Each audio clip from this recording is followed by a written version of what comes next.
Hey there everyone, it's Brendan here from Crypto 101 and a welcome back to another cryptocurrency market update. And there's so much to talk about in today's episode, including something that has never happened in the history of cryptocurrency revolving around the Bitcoin spot ETFs. Now we're also going to be talking about Franklin Templeton because they are in the news, talking about the base layer 2, and actually mentioning how bullish they are on that ecosystem.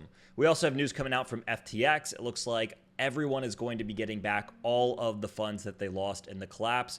Of course, we're going to be taking a look at the charts as well and so much more. So all that we ask here is that if you like the content that we make, consider hitting that like and subscribe button. But without further ado, let's go ahead and dive on in here. So what is this news around the Bitcoin spot ETFs? What has happened that has never happened before?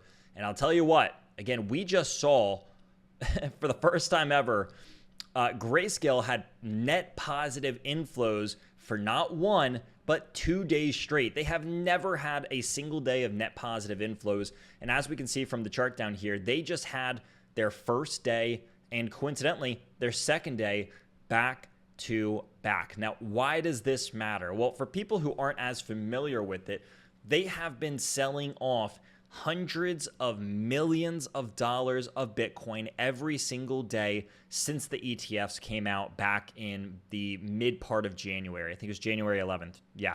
So January 11th.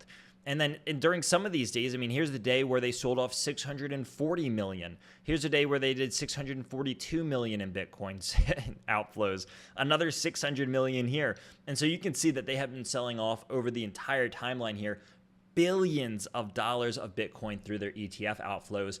And everyone's been speculating saying, hey, when the Grayscale Bitcoin outflows begin to slow down and maybe even pivot, this could be a sign that we are getting towards the end of the kind of downwards movement that we have. And it's probably going to be a catalyst to start making prices rise again. And so with this, a lot of people are looking at it and say, hey, the ETF outflows are diminishing. You know, again, they were previously doing 400, 500, 600 million in a day.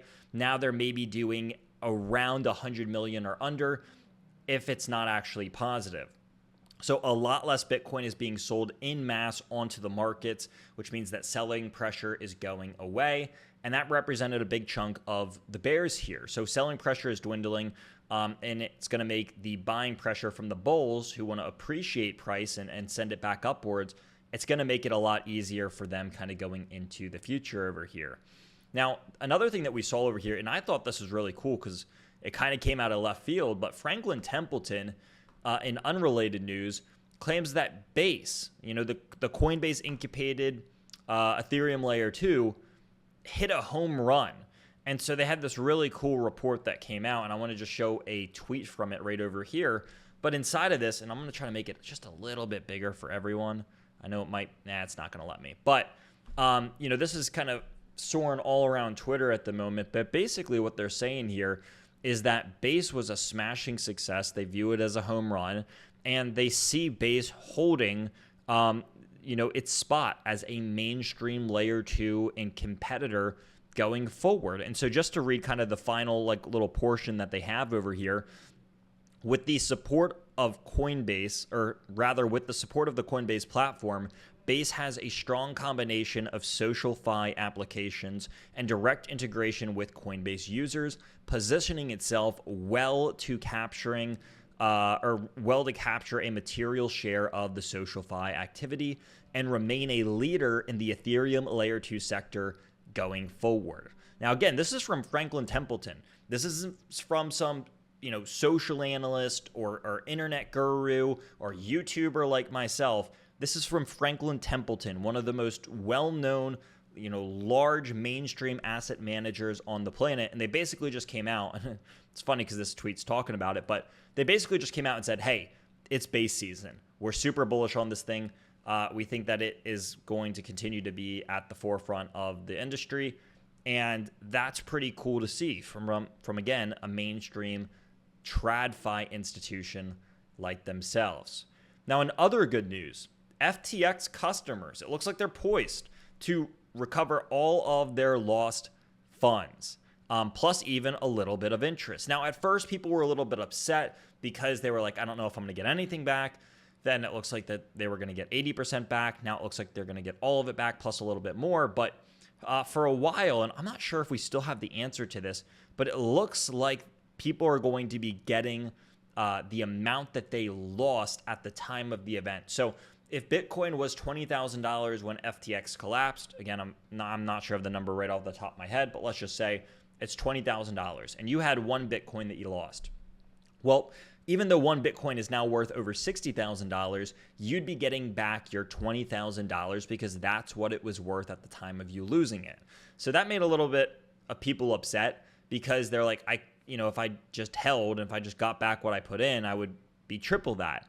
And so it looks like people are going to be getting a little bit of interest here. And I think a big reason for this happening this way is because the lawyers and all the people and parties involved have to get paid out as well. So people get back, again, from my understanding here, and I'm happy to be corrected and fact checked on this, but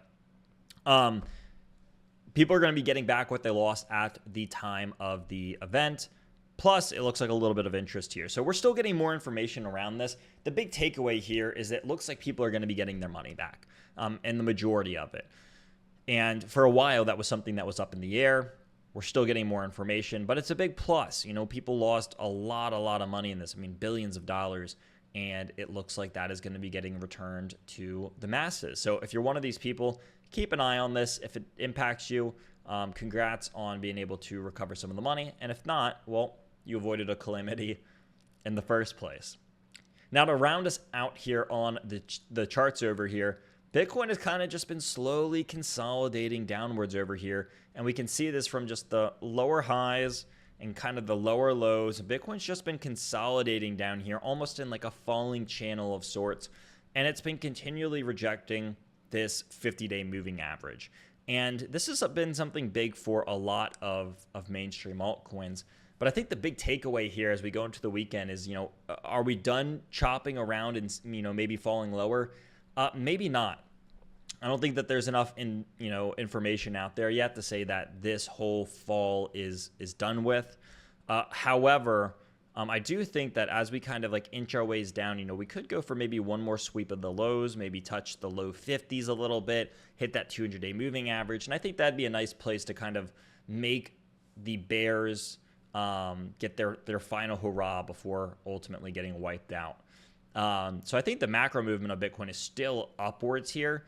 And the bulls are still favored. However, I don't know if we're completely done chopping yet. We always get a lot of choppy price action around the time of the halving. I will say the good thing over here is that while Bitcoin is down maybe 4 or 5% on the day, or it's about 4% on the day, same with Ethereum, altcoins aren't tanking like we saw previously. So in previous weeks when Bitcoin would fall 4%, we'd see altcoins fall 10 to 15%. And that's not happening right now. We look at a lot of these coins. I mean, heck, Render's green, IMX is green, Chainlink's down 4, Arrow's down 5, Ondo's down 1%, Goldfinch is down 1%, Celestia's down 4%. So they're not falling drastically faster than Bitcoin here, which is a big plus. Because again, altcoins typically move both upwards and downwards at a more extreme rate than Bitcoin. But that's not happening here. And that tells me that the bears are a little bit weaker than they probably were previously. Again, it doesn't mean that the falling's done. It doesn't mean that we're going to go moon to all-time highs tomorrow. But I do think that the longer that this goes on, the weaker the bears get. And maybe they have one last hurrah in here to get their final push in. But I do see the bears gradually weakening here over time as well. So I'm still looking at the overall market structure as a net positive, and I'm not too concerned by a lot of what's happening in here because it's all pretty textbook, at least in comparison to previous market cycles as well. So that's going to round us out for today's market update, everyone. Thank you all for tuning in. Thank you all for watching. Again, if you want more content like this, check out the Crypto 101 podcast YouTube channel. We have all sorts of tutorials and podcasts and outlines and market updates that happen over there multiple times a week, every single week, as well as a bunch of shorts.